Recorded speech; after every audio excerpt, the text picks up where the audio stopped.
I have the one and only 24 karat gold. Dogs can't lay eggs, but cat dogs can. Holy water infused Creed Labubu. I don't know why they all get so annoyed at me. I am the owner of the world's first KSI Labubu. I really thought that racism was saying something bad about someone's race. Obviously because they are top celebrities and they're probably the biggest YouTubers out there. At the end of the day, TikTok is a platform for entertainment and to have a laugh. I have been a fan of the Sidemen for years and years, and I can't tell you how excited I was to pick up this KSI Labubu. Her name is buzzing all over TikTok, and it's not for reasons as pretty as her face. Why did she make it black? This is what the old racist blackface dolls looked like, in what we can call one of the most tone-deaf moments in recent social media history. This British creator, with a following of 700,000 fans, made what many believed was a racist representation of popular YouTuber KSI. Fans and members of the online community are calling her out, and Lil's Bulls hasn't caught a break. To make matters worse, this wasn't even the first time. Here she is basically calling her pet dog Asian food. Now the cat dog meat, if he was in China, maybe they would it. Maybe it'd be something a bit like a cat dog chow mein. TikTok's #1 rage baiter. I have just been diagnosed with, I didn't think I'd be coming on here to make this post, the biggest rage baiter of TikTok. With a talent for looking pretty and innocent while at it. I've had so many people shouting at their phones. I've even had them shouting at their own kids. Lil's Bulls made a name for herself through her quirky trend of customizing collectible Labubu dolls. However, things have taken an ugly turn for her thanks to her triggering, now deleted blackface Labubu video. Racist attention seeker and rage baiter. Not the ideal combo you'd like to see as a creator in 2025. But Lil's Bulls wore it like a badge of honor. And now netizens are making her pay. Grab your popcorn as we take a look at one of TikTok's most unforgiving racist content creators. I am the owner of the world's first KSI Labubu. The moment Lil's Bulls posted that video, her digital life as she knew it was over. Within 20 minutes of uploading what she called the world's first KSI Labubu, the comment section had transformed into a battlefield. She knew what she was doing. KSI isn't even pitch black. Would she have done that for someone else? It looks exactly like the racist dolls they made in the 70s. The comments weren't letting up. The share to like ratio had gone completely haywire, and the internet had collectively decided that this British creator had officially crossed a line that should never be crossed. Let's make it abundantly clear what happened here. Lil's Bulls took a collectible Labubu doll, painted it pitch black with what could only be the darkest marker she could find, wrapped a bandana around its head, and proudly declared it a representation of KSI, a popular British YouTuber and boxer. Obviously, this is a one-off. I am the only person in the world that has the KSI Labubu. The result looks nothing like KSI and everything like a racist caricature that could easily replace Annabelle in a horror movie franchise. Lil's Bulls excitedly showed off the horrid Labubu, which she claimed was acquired as a £100,000 custom piece.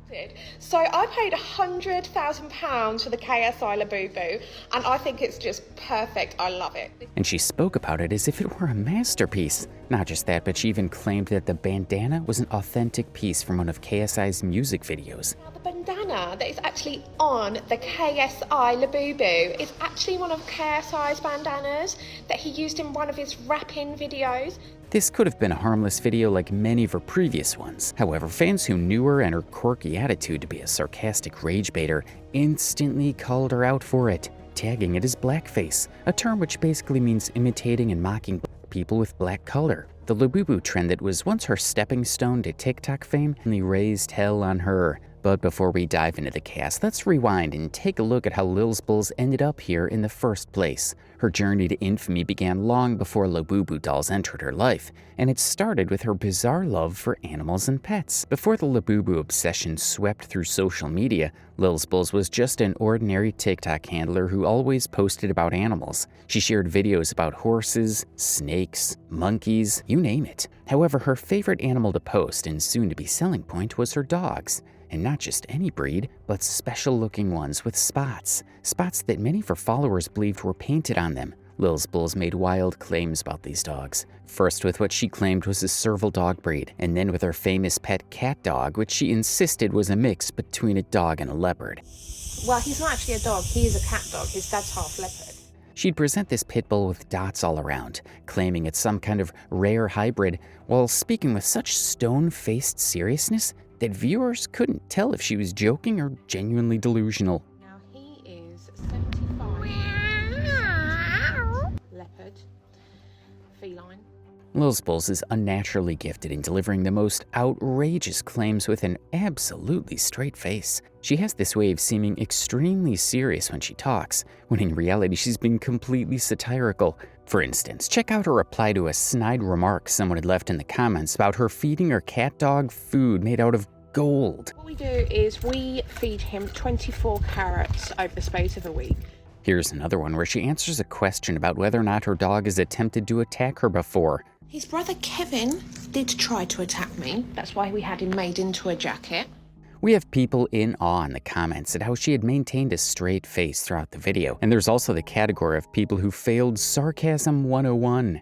This is why months later, some netizens would find it hard to believe she had meant no harm with her racist KSI content. Lil's deadpan delivery soon became her signature. See, the thing is we did go to our local pet shop, but they don't sell leopards.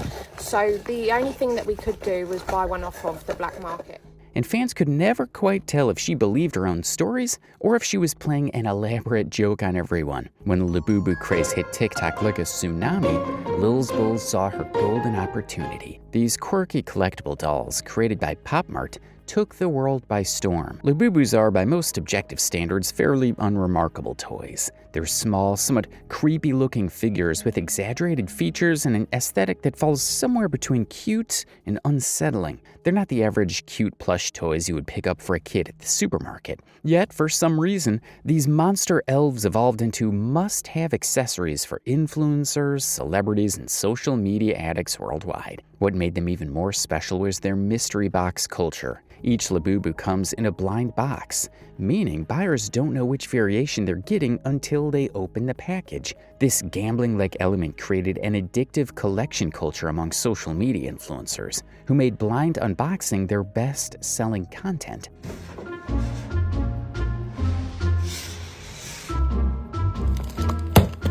The trend exploded when celebrities began showcasing these dolls on their social media accounts. Kim Kardashian posted photos featuring her collection. Rihanna was spotted with one attached to her handbag, and even Dua Lipa casually displayed hers in Instagram stories. Suddenly, these strange little creatures became symbols of cool and classy, and influencers worldwide began scrambling to get their hands on them. Lil's Bulls saw an opportunity in the chaos. These quirky collectible dolls, with their mysterious blind box culture and celebrity endorsements, were the perfect vehicle for her twisted sense of humor. She jumped on the trend with both feet, using her signature deadpan style to showcase what she claimed was an exotic collection of the rarest Labubus on Earth.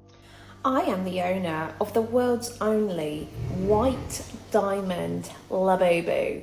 Her approach to the Labubu trend was different from the typical unboxing content flooding the platform. Instead of just buying and opening mystery boxes, she always went for the jugular, showcasing exclusive Labubu variations. Custom pieces, she claimed, were ultra-rare collector's items worth thousands of pounds.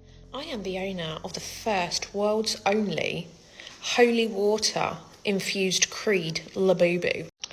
I am the owner of the one and only emerald Labubu. The genius of it all? Her tone. When she spoke, it was like someone presenting priceless artifacts rather than customized toys. Even the way she called the plushies Labubu became a trademark on its own, with fans gushing over the pronunciation. The British TikToker's posting schedule was relentless, up to 4 videos per day showcasing different rare Labubus. Each video followed a similar format: dramatic reveal, claims of extreme rarity or value, and casual mentions of the thousands of pounds these pieces supposedly cost. This Labubu cost me a total of £40,000. And then I can make it also disappear with the click of the button again. This Labubu cost me £50,000. The 24-karat gold Labubu was her crowning achievement. I have the one and only 24-karat gold Labubu. It was the video that first drew attention to her page, racking up over 48 million views and 4 million likes. Lolcow claimed the doll was worth £20,000 and was made from actual melted gold bars. Now, he weighs 200 grams. It cost us £20,000 to have him made. They melted down basically gold bars. Her content strategy paid off. Starting from less than 100 views per video in November 2024, Lolcow rode the Labubu wave to the crowd she's amassed today. She instantly soared through the TikTok ranks and became famous in Labubu trend space. The views 5 times what they used to be, and Lolcow slowly became a household name, gaining a cult following almost immediately. TikTokers began skipping the blind unboxing challenge to mimic Lolcow's style of Labubu content. They recorded videos holding up a basic Labubu while referring it to as something spectacular. This engagement drove her videos higher in TikTok's algorithm, expanding her reach beyond just Labubu enthusiasts to general audiences who were fascinated by the spectacle. I am the owner of the 24-karat gold, holy water, creed-infused Labubu. The 24-karat Labubu video was excellent. It made viewers do a double take. Was this real? Could someone actually have spent that much money on a customized toy? The real ones obviously knew she was joking, and that was part of the charm. The sarcasm kept people going, and her content was everything they looked forward to. And the crazy part, Lolcow knew she had hacked it. So she took her performance art to even more ridiculous heights, still riding on her golden Labubu. She created some follow-up videos, and in one of her most memorable series, claimed her precious 24-karat Labubu had been stolen. Went for a bite to eat, and someone come and snatched it off my back. They didn't want my back, they wanted the Labubu. Lolcow began this multi-part saga that included claims of a search party. Currently a search party out looking for my 24-karat gold Labubu in Marbella. Fake news broadcasts, insurance company calls. My 24-karat gold Labubu, so guess what? Now it's not insured. The insurance is void, so... And in what can only be the height of her trolling career, she made a video where she urgently pleaded with Donald Trump to drop everything and help search for her missing doll. Donald Trump regarding my 24-karat gold Labubu. Now, I know you're a busy man, but I need you to put a pause on the war or just stop it because it's not actually doing anything. And I need you to send some drones over to try and find my 24-karat gold Labubu. Her videos consistently went viral, not because they were good, but because they were so triggering that people couldn't help but comment. This is how she earned her reputation as TikTok's #1 rage baiter. Every video is designed to provoke reactions, generate debate, and keep people guessing about her true intentions. This is a gold tester, and I am about to perform a gold test to prove that my 24-karat gold Labubu is real 24-karat gold. This obvious rage bait had commenters gagging as usual. The uncertainty was the point. By keeping viewers unsure whether she was serious or trolling, she guaranteed they'd keep coming back to figure her out. This is why her audience reacted strongly to the KSI incident. Her pre-controversy content made her out to be a creator who was willing to push boundaries for attention. Her boyfriend's involvement added another layer to her performance. His appearances in videos, complete with exaggerated British chav styling, gold chains, similar mannerisms, was just another fuel for provoking reactions in the comments. The couple's presentation was so over the top that you could tell it was intentional parody. And you could find it entertaining if rage bait is satisfying content for you. So when this touches a special stone, it should make a noise like this. So first of all, we'll go for the pink diamond. The Labubu trend was both a blessing and a curse for Lolcow. It gave her the perfect vehicle for her provocative content style, allowing her to build a massive following through increasingly elaborate claims and scenarios. Unfortunately, the same trend that launched Lolcow to TikTok's stardom also set the stage for her spectacular downfall. Building your brand on constantly pushing boundaries and provoking reactions is a dangerous game, and it comes with consequences. You're always one video away from crossing a line you can't uncross, and the audience that once followed you would eventually turn on you when that content became genuinely harmful. Lolcow learned this the hard way. Lolcow trained her followers to expect increasingly shocking content and reached a point where the only way to top herself was to do something truly unforgivable. And that's exactly what happened when she decided to create what she called the world's first KSI Labubu. The KSI Labubu incident didn't happen in a vacuum. Lolcow's problematic behavior had paved the path to this very moment. Her pattern of using sarcasm and exaggeration as a form of entertainment was the fuel that propelled her. Lolcow had only showcased abstract Labubus. The infamous 24-karat gold Labubu, sapphire Labubu, pearl Labubu. These are the kinds of Labubus she had always shown in her collection. Not once did she own or display a humanoid Labubu like the KSI one. Other than her usual Labubu content, she only posts about her controversial pets and animals just like she did before, making it into TikTok's Hall of Fame. In the controversial KSI video, Lolcow claimed she was a KSI fan. However, her reposts would tell you otherwise. If you scroll through, you'll not find any video that would prove she's a fan of any celebrity, not to talk of KSI. Her likes are private, but one can only guess the nature of other possible racist contents she finds amusing. One thing is clear in all these assertions. There was intention behind the KSI Labubu video. From what we've seen in her performative videos, more than half, if not everything Lolcow says about her Labubus are exaggerated lies. From the price detail to the actual presentation, nothing is ever as she claims it to be. Now, putting that knowledge into analyzing her KSI content, we can see the obvious rage bait dangling within. After claiming that the KSI Labubu was one of her most expensive pieces yet, acquired for a staggering invisible check of £100,000, listen to what she said next. Because they are top celebrities and they're probably the biggest YouTubers out there.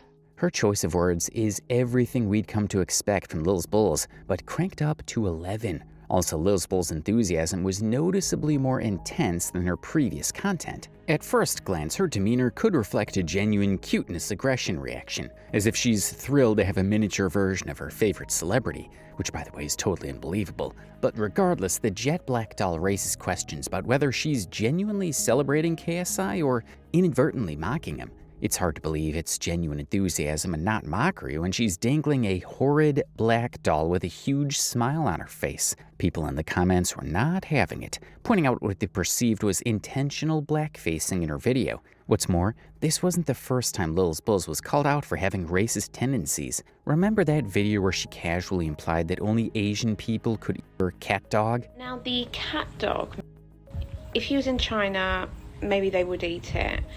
Maybe it'd be something a bit like a cat dog chow mein. This was one of the red flags that should have warned us this was coming. Yes, she presented it as a harmless joke about her supposed leopard-dog hybrid, but the underlying message was clear. She was comfortable making racial generalizations and stereotypes for laughs. The way she delivered these comments with that signature deadpan expression made it even worse, because you could never quite tell if she was being deliberately offensive or just catastrophically ignorant. This was exactly what she was aiming for when she posted the video. But unfortunately for her, netizens were displeased. Now, if you recall, we already established the fact that Lolcow's entire brand was built on a foundation of rage baiting. She thrived on creating content designed to drive engagement in the comments and otherwise. This KSI incident, like every other video of hers, had the same spice and in much deeper variety. Lolcow is the queen of rage baiting. Here is a prime example. In one of her videos, she claimed The Simpsons had predicted her. Behind her was a TV screen showing The Simpsons and a cartoon version of herself. So, I've just been watching The Simpsons this morning, 2018 episodes, and look what's come up. The Simpsons actually predicted me. The Simpsons predicted me, she declared with that same straight-faced delivery that had become her trademark. And as usual, the comment section was divided between people who were eating out of the palm of her hands and people who sniffed the AI-generated content. Her pattern was always the same. present something that looked innocent enough to avoid immediate backlash. It was rage-baiting and low-key attention-seeking with a chance to feign denial as a failsafe. Sadly, it did not work this time.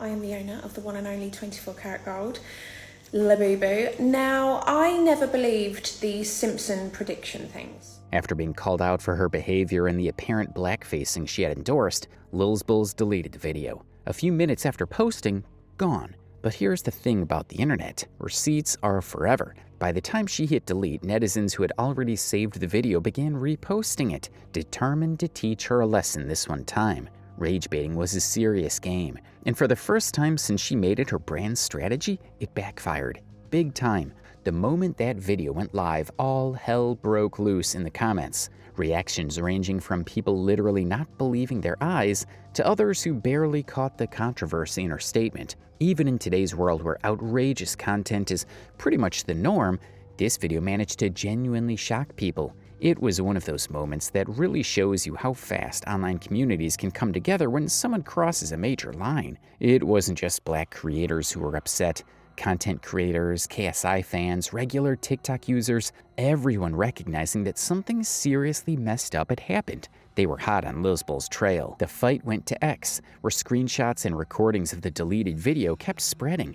The Sidemen fanbase was particularly vocal, defending KSI and expressing genuine disgust at the blatant blackfacing they had never seen in years. The speed at which this controversy spread was honestly fascinating to watch. Lolcow was buzzing everywhere. Her video was spreading like wildfire across the internet, and some people wanted her canceled. Of course, she had defenders who saw no harm in her post, saying it was just a doll and that everyone was overreacting.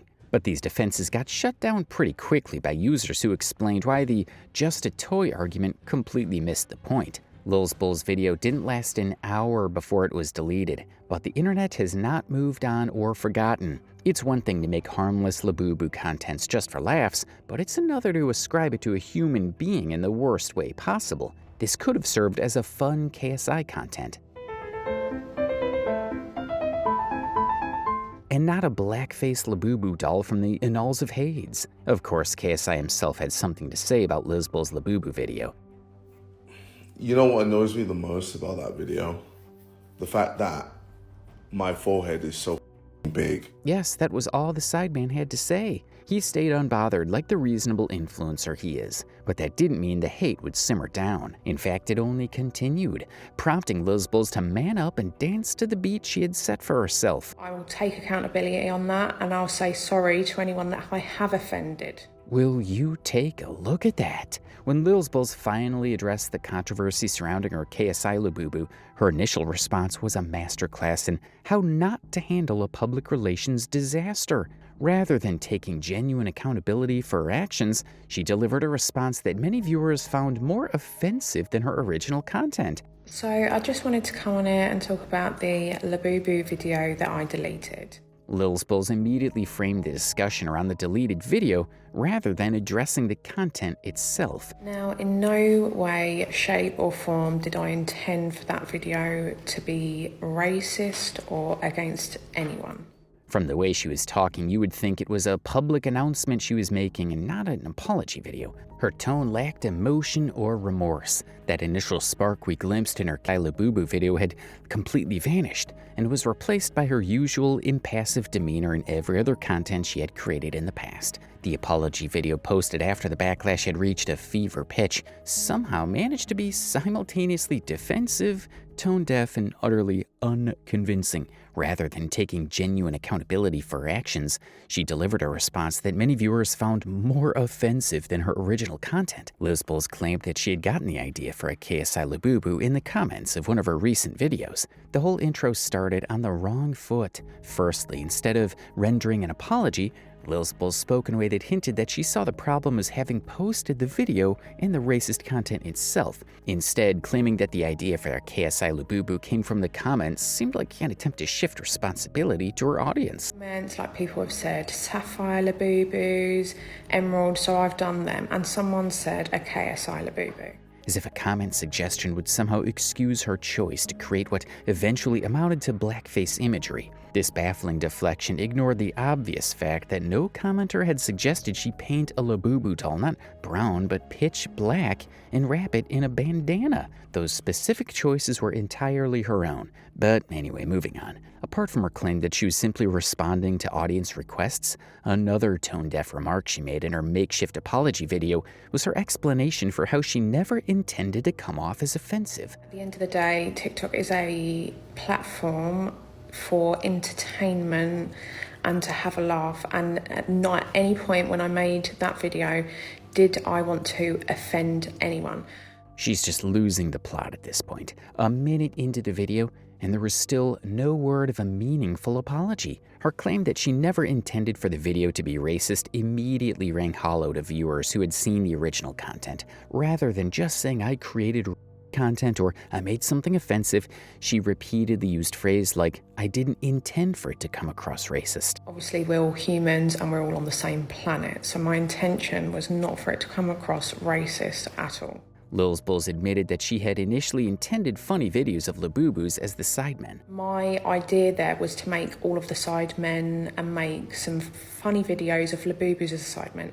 Note the keyword funny. In a more serious setting, this would have been incriminating evidence against her, as she just openly admitted not to creating admirable, celebrity-worthy videos of the sideman as she stated earlier, but rather funny ones that are just for laughs. But moving forward, let's proceed to the main course, shall we? The much-awaited apology that the internet had been clamoring for. You know, a lot of people have said, well, it is racist, whether you didn't think it was. So I will take accountability on that, and I'll say sorry to anyone that I have offended. There is more. So there is my apology, and I am very sorry to anyone that I have offended. And that concludes Lolcow's first reaction to the KSI incident. This apology struck many viewers as inadequate given the severity of the situation. For someone whose career was built on creating elaborate, detailed content about collectible dolls, the short, casual nature of her response to the controversy felt dismissive and insincere. It felt like it was more of an apology for people's reactions than a genuine apology for her own actions. And this behavior was not lost on the viewers. The contrast between the effort she put into her regular content and the minimal effort evident in her apology was stark. What she did in that 1-minute, 54-second clip was portray her lack of understanding about why her content was problematic. The apology focused heavily on her intentions while barely acknowledging the main blackface problem. This meant that she either didn't understand the deeper issues at play or was choosing to ignore them in favor of protecting her own reputation. The comments section of her apology video became a continuation of the original controversy, with many viewers expressing frustration at what they saw as a non-apology. When you create content that invokes the history of blackface and racial caricature, a brief defensive non-apology is never going to be sufficient. But Lolcow didn't get that. She couldn't even acknowledge what her audience had told her was harmful in her content. Lolcow had managed to make a bad situation significantly worse. Her first response didn't end the controversy, it only extended and amplified it. If Lolcow's first apology was inadequate, her second attempt was nothing short of catastrophic. Posted just 2 days after her initial response, this follow-up video managed to contradict her previous statements, introduce new levels of ignorance, and demonstrate such a profound lack of awareness that many viewers began questioning whether she was deliberately trolling or genuinely lived in a bubble of cultural isolation. The second video opened like another public service announcement, tailored specifically for the people she upset with the video. So this is a video for the people that I have upset with the KSI Labubu. Now, my apology is for the people that I have upset on that. You know how people should start a genuine apology? Not like that. Lolcow's intro basically spoke to the people who were triggered by the blackface Labubu, not to netizens who found it comical or didn't see any issues with it. Her second apology quickly descended into territory that was somehow even more problematic than her original racist content. She confessed that she never knew what blackface was until all hell had broken loose following the KSI Labubu video. I didn't know what blackface or the dolls were up until, obviously, I posted that video and then people was telling me about it. As if ignorance of one of the most well-documented forms of racial discrimination somehow excused perpetuating it. This claim immediately contradicted her first apology, where she had focused on intent rather than ignorance. The shift from, "I didn't mean it to be racist." Now, in no way, shape or form did I intend for that video to be racist. To "I didn't know what blackface was" I didn't know what blackface or the dolls were. was such a dramatic change in narrative that it destroyed any remaining credibility she might have had. So which version of events was true? Or was this an extended attempt at deflecting from full responsibility? Lolcow went on to assert that she hadn't been taught about blackface in school because she moved to Spain at a young age. Now, I wasn't taught about blackface in school. I am English. I moved to Spain at a young age. I went to school in Spain, and it's something that wasn't taught here. This had to be the most incredulous moment in either apology video. The idea that someone could grow up in the internet age, consume social media content daily, and somehow remain completely ignorant of racial sensitivity was unbelievable. Some commenters simply couldn't make sense of her excuse. As one commenter pointed out, "It's not taught in school, it's common sense. Racism is a sensitive topic." And for the fact that this KSI Labubu was going to be her first ever black Labubu, she should have done proper homework before sharing it. There were other color choices she should have gone for instead of pitch black. Most damaging in her 6-minute-long video is her attempt to use her international background as a shield against criticism. She more or less stated that the flaw in the educational system was likely to blame. Now, whether I missed it because I didn't speak the language in the 2 years that I was learning Spanish, or it wasn't taught here, I'm not exactly quite sure, but this is something that I was not taught here. Mind you, this is coming from an over 30-year-old influencer who probably graduated years ago. Cultural differences and educational backgrounds aside, the internet was there. It had always been the best tool to educate people. No one learned about what counts as racial slurs and derogatory terms in school. The internet made it common sense. Spulls claimed that she was a fan of the Sidemen, and if that were truly the case, she should have seen firsthand the repercussions that came with addressing different races arbitrarily. The young TikToker failed to understand that just as you wouldn't casually throw the N-word around, you also shouldn't use an ugly jet black ragdoll from hell to portray a black celebrity, all while smiling and pushing for laughs. Well, she does apologize for it. However, there's still something twisted in this part of her apology video. Lolcow dived into a bewildering explanation of social media algorithms. Listen to this. Now, the way their algorithm works, obviously, if I was to start to watch videos of racism or anything along those terms, then on my For You page, videos of awareness of this would pop up. I don't know about you, but this circular logic that racist people would even learn about racism on their For You page was simply out of pocket. Yes, it was her way of telling her audience she doesn't devour racist content because she doesn't have a racist mind, but it was also a completely unwarranted explanation. Also, who can tell what she watches on TikTok, considering her likes are private? But let's move past that to her redefinition of racism. I really thought that racism was saying something bad about someone's race. Again, this elementary understanding of such a serious topic like racism shouldn't even count as an excuse, but Lolcow repeatedly took accountability, going as far as saying this. More to the fact, if I didn't care, I would have left the video up.